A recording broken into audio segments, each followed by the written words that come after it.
Sony has reached a new low with the PS5 reveal. I made it very clear that the PS5 reveal was not good. It didn't show anything interesting. There were no good games. Everything they showed looked like a piece of shit. There was lots of damage control from the gaming media, and I was mostly focusing on that. I didn't really go into depth about what each individual game did wrong in this reveal trailer, but it seems there was a very glaring issue that I completely overlooked, or at least didn't focus on. It was something I was thinking about, but I didn't really realize what was going on because apparently I'm so big-brained. I saw right through Sony's bullshit and just accepted it before anyone else knew what was going on. I knew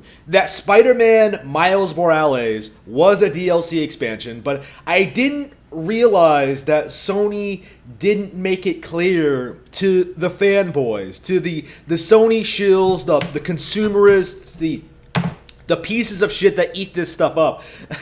People, generally speaking, honestly had the impression that this was a completely new Spider-Man game on par with the 2018 release featuring Miles Morales. So we had a lot of hype and attention focused on that right out of the gate. A lot of people were praising that as the highlight of the reveal, like, OMG, a new Spider-Man game this soon after release, coming holiday 2020. Wow, Insomniac, based Insomniac, they really outdone themselves this time, putting out a entirely new game in that span of time. Well, as it turns out, it's a DLC expansion. It's not a real game. They're just re-releasing.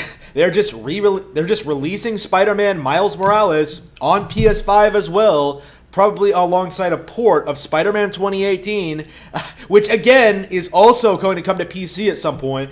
It's laughable. It really is laughable at how people well, for one thing, this is probably going to be its own video, but how overhyped people got on the PS5 trailer in general, but also how they completely pretend an announcement is something it isn't, simply to make it look more impressive than it is. Like, Sony deliberately misled viewers or manipulated them into believing that this was an entirely new Spider-Man game, rather than just coming clean and saying that, yeah, this is an expansion to Spider-Man 2018. Which, if you know Sony's history with expansions, aren't all that good, aren't all that interesting.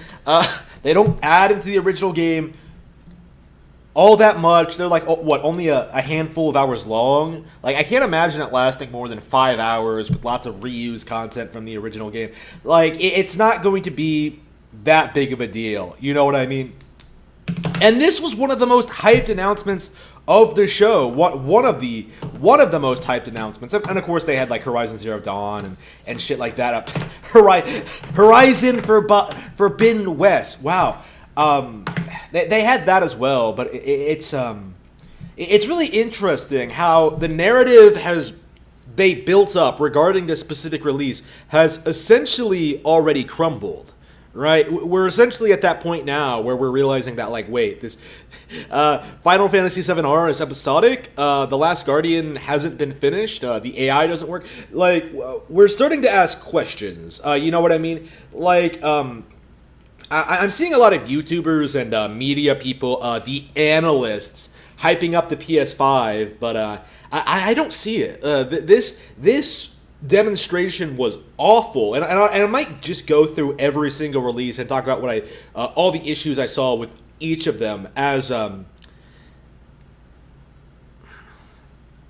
we learn more about all of them. But until then, I'll just be sitting here working on my next book, Rabbit Hole. Check me out on blackcatbooks.org. I cannot wait to provide you with more new interesting content. Until then, I will see you all next time.